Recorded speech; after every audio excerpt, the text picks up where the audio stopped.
Class 9th। आज हम अर्थशास्त्र के पाठ 3 निर्धनता एक चुनौती के बारे में जानेंगे। हमने अपने दैनिक जीवन में अनेक ऐसे लोगों को देखा होगा जिनके बारे में हम सोचते हैं कि वे निर्धन हैं। वे गांव के भूमिहीन श्रमिक भी हो सकते हैं और शहर की भीड़ भरी झुग्गियों में रहने वाले लोग भी हो सकते हैं। वे निर्माण स्थलों के दैनिक वेतनभोगी श्रमिक भी हो सकते हैं और ढाबों में काम करने वाले श्रमिक भी हो सकते हैं। वे चीथड़ों में बच्चे उठाए भिखारी भी हो सकते हैं। हम अपने चारों ओर निर्धनता देखते हैं। वास्तव में देश का हर चौथा व्यक्ति निर्धन है। इसका अर्थ यह है कि वर्ष 2011-12 में भारत में मोटे तौर पर 270 मिलियन या 27 करोड़ लोग निर्धनता में जीते हैं।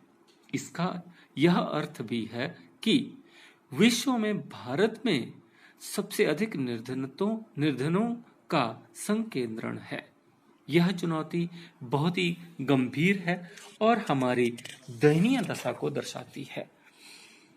अब हमें ये जानना है कि निर्धनता के पीछे क्या कारण हो सकते हैं, जैसे भूमिहीनता, बेरोजगारी, परिवार का बड़ा आकार होना, निरक्षरता, खराब स्वास्थ्य, कुपोषण, बाल श्रम, असहायता या सामाजिक असुरक्षा इसके लिए कारण हो सकते हैं। निर्धनता रेखा। निर्धनता पर चर्चा के केंद्र में सामान्यतः निर्धनता रेखा की अवधारणा होती है। निर्धनता का आकलन की एक सर्वमान्य सामान्य विधि आय अथवा उपभोग स्तरों पर आधारित है। किसी व्यक्ति को निर्धन तब माना जाता है यदि उसकी आय या उपभोग स्तर किसी ऐसे न्यूनतम स्तर से नीचे गिर जाए जो मूल आवश्यकताओं के एक दिए हुए समूह को पूर्ण करने के लिए आवश्यक है। मूल आवश्यकताओं को पूर्ण करने के लिए आवश्यक वस्तुएं विभिन्न कालों एवं विभिन्न देशों में भिन्न भिन्न हैं। अतः काल एवं स्थान के अनुसार निर्धनता रेखा भिन्न हो सकती है। प्रत्येक देश एक काल्पनिक रेखा का प्रयोग करता है जिसे विकास एवं उसके स्वीकृत न्यूनतम सामाजिक मानदंडों के वर्तमान स्तर के अनुरूप माना जाता है। भारत में निर्धनता रेखा का निर्धारण करते समय जीवन निर्वाह के लिए खाद्य आवश्यकता, कपड़ों, जूतों, ईंधन और प्रकाश, शैक्षिक एवं चिकित्सा संबंधी आवश्यकताएं आदि पर विचार किया जाता है। भारत में जो आवश्यक कैलोरी की पूर्ति होती है उसका अलग अलग मापदंड है। आयु, लिंग, काम करने की प्रकृति आदि के आधार पर कैलोरी आवश्यकताएं बदलती रहती हैं। भारत में स्वीकृत कैलोरी आवश्यकता ग्रामीण क्षेत्रों में 2400 कैलोरी प्रति व्यक्ति प्रतिदिन एवं नगरीय क्षेत्रों में 2100 कैलोरी प्रति व्यक्ति प्रतिदिन है।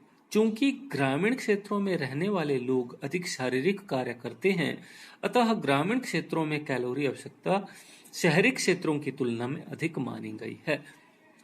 अनाज आदि के रूप में इन कैलोरी आवश्यकताओं को खरीदने के लिए प्रति व्यक्ति मौद्रिक व्यय को कीमतों में वृद्धि को ध्यान में रखते हुए समय समय पर संशोधित किया जाता है।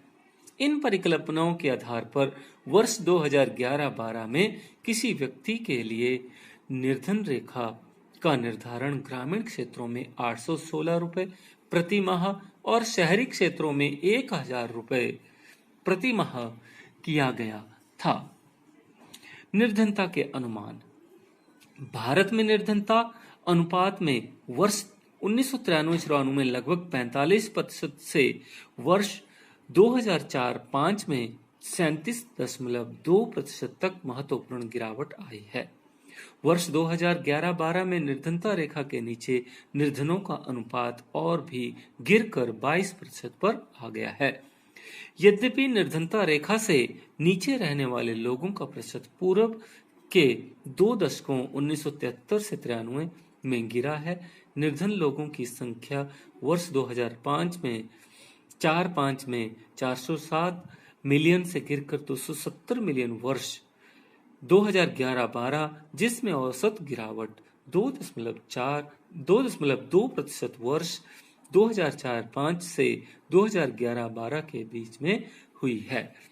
असुरक्षित समूह। अब हम बात करेंगे कि असुरक्षित समूह किसे कहते हैं। निर्धनता रेखा से नीचे के लोगों का अनुपात भी भारत में सभी सामाजिक समूहों और आर्थिक वर्गों के समान नहीं है। जो सामाजिक समूह निर्धनता के प्रति सर्वाधिक असुरक्षित हैं, वे अनुसूचित जाति और अनुसूचित जनजाति के परिवार हैं। इन परिवारों को सबसे अधिक असुरक्षित समूह माना गया है।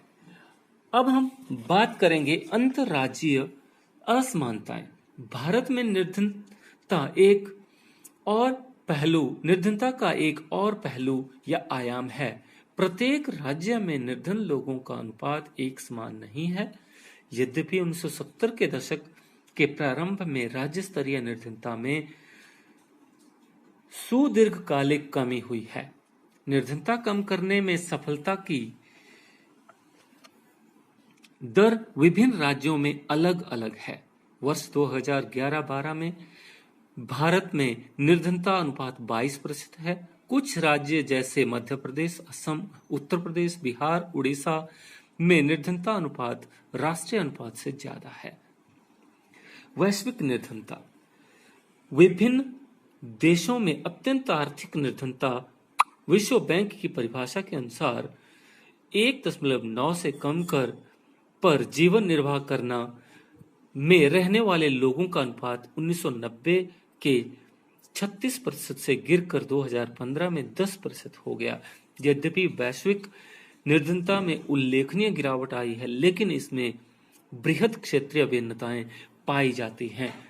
यह एक देश से दूसरे देश में भिन्न भिन्न है, जिसके उदाहरण आपकी पाठ्य पुस्तक में दिए गए हैं। आप वहां से वो उदाहरण आराम से पढ़ सकते हैं। अंतर्राष्ट्रीय निर्धनता रेखा अर्थात $1.9 प्रतिदिन से नीचे की जनसंख्या की परिभाषा के अनुसार विभिन्न देशों में निर्धनता के नीचे रहने वाले लोगों का अनुपात दर्शाती है। संयुक्त राष्ट्र के नए सतत विकास के लक्ष्य को 2030 तक सभी प्रकार की गरीबी को खत्म करने का प्रस्ताव भी है।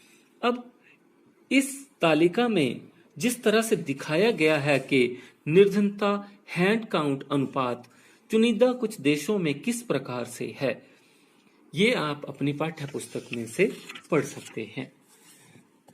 निर्धनता के कारण। अब सबसे बड़ी बात यह है कि आखिर निर्धनता के कारण क्या हैं, इसके पीछे क्या समस्याएं रही होंगी। भारत में व्यापक निर्धनता के अनेक कारण हैं। एक ऐतिहासिक कारण, जैसे भारत में ब्रिटिश औपनिवेशिक प्रशासन रहा, उसके दौरान भारत का बुरी तरह से आर्थिक दोहन किया गया। भारत का आर्थिक विकास निम्न स्तर पर रहा। औपनिवेशिक सरकार की नीतियों और पारंपरिक नीतियों के कारण पारंपरिक हस्तशिल्प खत्म हो गया। वस्त्र जैसे लघु उद्योग सारे के सारे समाप्त हो गए। विकास की धीमी दर 1980 के दशक तक जारी रही। इसके परिणाम स्वरूप रोजगार के अवसर घटे और आय में वृद्धि दर गिरी। सिंचाई और हरित क्रांति के प्रसार से कृषि क्षेत्र में रोजगार के अनेक अवसर तो सृजित हुए, लेकिन इनका प्रभाव भारत के कुछ भागों तक ही सीमित रहा। सार्वजनिक और निजी दोनों क्षेत्रकों ने कुछ रोजगार उपलब्ध करवाए, लेकिन ये रोजगार तलाश करने वाले सभी लोगों के लिए पर्याप्त नहीं हो सके। शहरों में उपयुक्त नौकरी पाने में असफल अनेक लोग रिक्शा चालक, विक्रेता, गृह निर्माण श्रमिक, घरेलू नौकर आदि के रूप में कार्य करने लगे।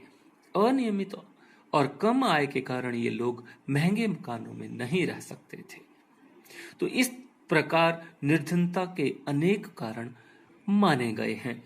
अब सरकार ने निर्धनता को दूर करने के लिए क्या क्या उपाय अपनाए हैं। इन परिस्थितियों में लक्षित निर्धनता निरोधी कार्यक्रमों की स्पष्ट आवश्यकता है। यद्यपि ऐसी अनेक योजनाएं हैं जिनको प्रत्यक्ष या परोक्ष रूप से निर्धनता कम करने के लिए बनाया गया है। उनमें से कुछ उल्लेख यहाँ करना आवश्यक है। महात्मा गांधी राष्ट्रीय ग्रामीण रोजगार अभियान 2005 मनरेगा का उद्देश्य ग्रामीण क्षेत्रों में आजीविका सुरक्षित करने के लिए हर घर के लिए मजदूरी रोजगार कम से कम 100 दिनों के लिए उपलब्ध कराना है। इसका उद्देश्य सतत विकास में मदद करना ताकि सूखा, वन कटाई एवं मिट्टी के कटाव जैसी समस्याओं से बचा जा सके। इस प्रावधान के तहत 1/3 रोजगार महिलाओं के लिए सुरक्षित किया गया है। इस प्रावधान के तहत 1/3 रोजगार महिलाओं के लिए सुरक्षित किया गया है। इस स्कीम के अंतर्गत 4.78 करोड़ परिवार को 220 करोड़ प्रति व्यक्ति रोजगार उपलब्ध कराया गया है। इसके अलावा और भी कई कार्यक्रम चलाए गए हैं। राष्ट्रीय रोजगार गारंटी कोष भी स्थापित किया गया। रोजगार गारंटी कोष की स्थापना के कारण लोगों को 15 दिन के अंदर अंदर आवेदन करने के पश्चात रोजगार यदि उपलब्ध नहीं कराया गया हो तो वह दैनिक बेरोजगार भत्ते का हकदार होगा। एक और महत्वपूर्ण योजना राष्ट्रीय काम के बदले अनाज कार्यक्रम, जिसे 2004 में देश के सबसे पिछड़े 150 जिलों में लागू किया गया था। इसके अलावा प्रधानमंत्री रोजगार योजना एक अन्य योजना है जिसे 1993 में आरंभ किया गया। इस कार्यक्रम का उद्देश्य ग्रामीण क्षेत्रों और छोटे शहरों में शिक्षित बेरोजगार युवाओं के लिए स्वरोजगार के अवसर